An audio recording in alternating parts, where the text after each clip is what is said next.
Welcome to Bike Channel Kenya. Today we are looking at the two ways of feeding fuel into your engine, which can either be through a carburetor or through electronic fuel injection. In short, the EFI. Now, carburetors have been around for the better part of the motorbike history, and the way they work is actually very simple. When the piston goes down in the cylinder, it creates a vacuum.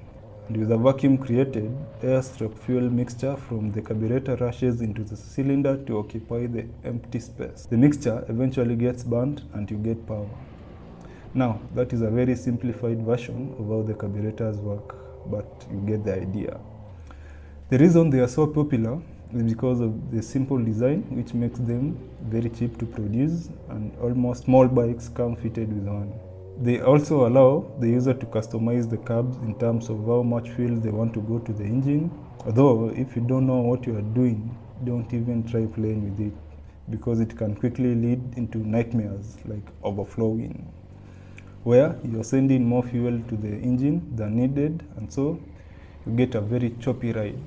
Worse still, you could end up wetting the plugs, which means it is the end of the road for you until they dry up. Anyone who has owned an old bike knows this very well.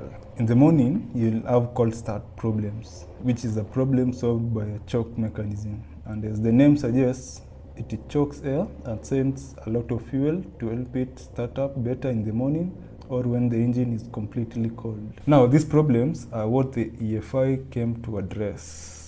In the early 2000s, it is when we started seeing the system start to gain momentum over carburetors. And I guess that has to do with manufacturers having to pass the ever tighter emission rules and also getting more power from the engine.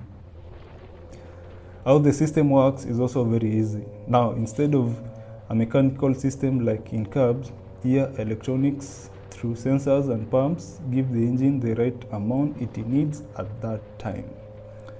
Using sensors like throttle position sensor, engine revolutions per minute, oxygen sensors in the exhaust, it calculates through the ECU how much fuel is needed, and through the injectors gives the engine just that. Again, this is a very simplified version of the system, otherwise things can go from 1 + 1 = 2 to technical really quickly. The system improves the efficiency of the engine because of the better fueling, which means more power to the consumers, and the manufacturers pass the emission rules. So everyone is happy.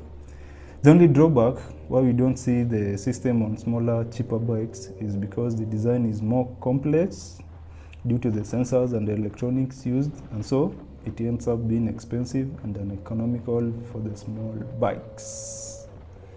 Now, apart from what people may say on forums, a well-tuned carburetor bike will actually outrun a fuel-injected one if all things are constant. What system does your bike use, and which one do you prefer? Let's start hear that in the comment section below. That is it for this video. If you liked it, give us a thumbs up, and if you haven't subscribed, do so. See you in the next one. Ciao.